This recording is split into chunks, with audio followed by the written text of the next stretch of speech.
देखो, जब दुनिया बन रही थी, सृष्टि का निर्माण हो रहा था, तो ब्रह्मा जी ने जब सृष्टि का निर्माण कर रहे थे, उस समय एक छोटा सा अंड था। हालांकि बहुत बड़ा था, पर मैं आपको कल्पना के लिए बता रहा हूँ कि एक अंडा था। वो अंडा था ना 24 तत्वों का बना हुआ था। अब उस 24 तत्वों के अंडे में ना कोई चेतना नहीं थी।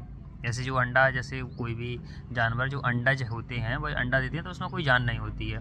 तो इसी प्रकार जो सबसे पहली ऐसा शिव पुराण में लिखा है, आप अपने हिसाब से समझिए कि उसमें ना कुछ भी चेतना नहीं थी। उसके बाद भगवान विष्णु को भाई बुलाते हैं, विष्णु जी से कहते हैं कि भाई इसका कुछ करो। भगवान विष्णु उस अंड में प्रवेश कर जाते हैं। उसके बाद उस 24 तत्वों वाले अंड में चेतना लाते हैं।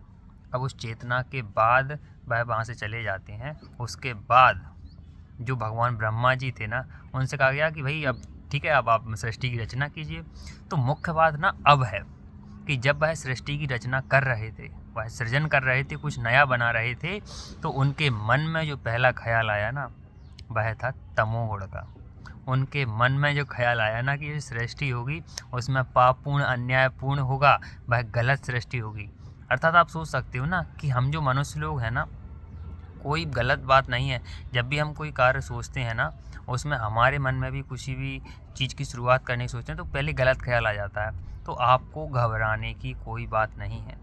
आप भी नया सृजन करोगे, आप भी बहुत अच्छी अपनी खुद की दुनिया बनाओगे, नई सृष्टि बनाओगे।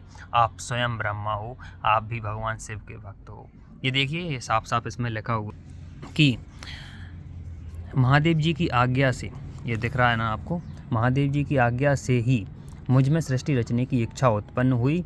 और बेटा मतलब उन्होंने नारद जी को यह कथा सुना रहे थे। जब मैं सृष्टि की इच्छा से चिंतन करने लगा, उस समय पहले मुझसे अनजान में ही पापपूर्ण तमोगुणी सृष्टि का प्रादुर्भाव हुआ, जिसे अविद्या पंचक अथवा पंचपर्वा अविद्या कहते हैं। तो अब भाई आपको घबराने का नहीं है। आप अपना जीवन जिए, खुल के जिए, कोई चिंता की बात नहीं है। न्याय अन्याय यह आपके मन में ख्याल आएंगे, गलत से मत घबराइए, आप कार्य कीजिए। आपके साथ कुछ भी गलत होता है कि भाई मैं अपना बिजनेस खोल रहा हूँ तो मैं उसमें फ़ेल हो जाऊँगा, मैं परीक्षा देने जा रहा हूँ तो मैं फ़ेल हो जाऊँगा, या फिर मेरी किसी प्रकार की नौकरी, आप कुछ भी कर रहे हो, घबराइए मत। यह जो शिव है, प्रत्येक सृजक का प्रेमी है। आप सृजन कीजिए, भगवान शिव आपके साथ है। ओम नमः शिवाय साथियों।